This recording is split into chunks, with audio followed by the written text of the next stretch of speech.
kamaster, nandito na naman po kami at maglalagay kami ng Christmas light mga kamaster. 14 lights yung aming kinakabit dito sa isang unit ngayong araw kahit na umaambon mga kamaster. At kinabit na namin kay sa susunod marami na tayong schedule.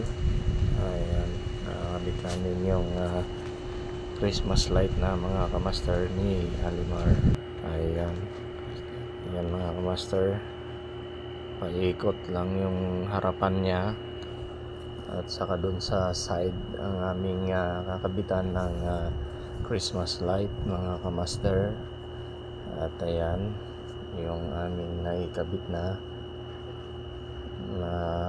tapos na yung sa garage at yung kanina doon sa lanay. Yan mga kamaster, pati yung garland na yun at ikinabit na rin namin. At mamaya susuplayan na yan mga kamaster. I-layout lang namin muna yung mga ilaw bago ilagay yung supply. Pero bago namin ikinabit yan mga kamaster ay tinisting na muna namin para hindi na paulit-ulit pag inilagay dyan ay mamaya hindi sumindi. Kaya bago namin ikinabit, tinitisting na muna mga kamaster, kasi mahirap yung hindi mo testingin tapos ikabit ka lang ng kabit tapos meron hindi umilaw. Kakapagod yun mga kamaster. So ayan mga kamaster, na-testing naman yan kanina at umiilaw.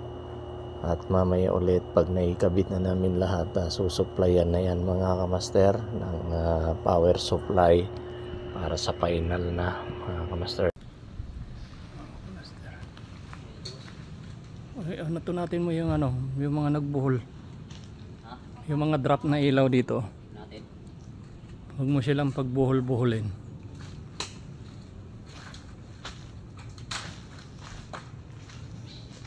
Ayan mga kamaster, nailagay na yun dyan, tapos na. So yung power supply na lang ang yan, diretsuhin mo. Ayos na sir. Ayan, tinisting na natin mga kamaster at umilaw na. Ayan na siya mga kamaster, umilaw na lahat. So Pasko na mga kamaster, Merry Christmas.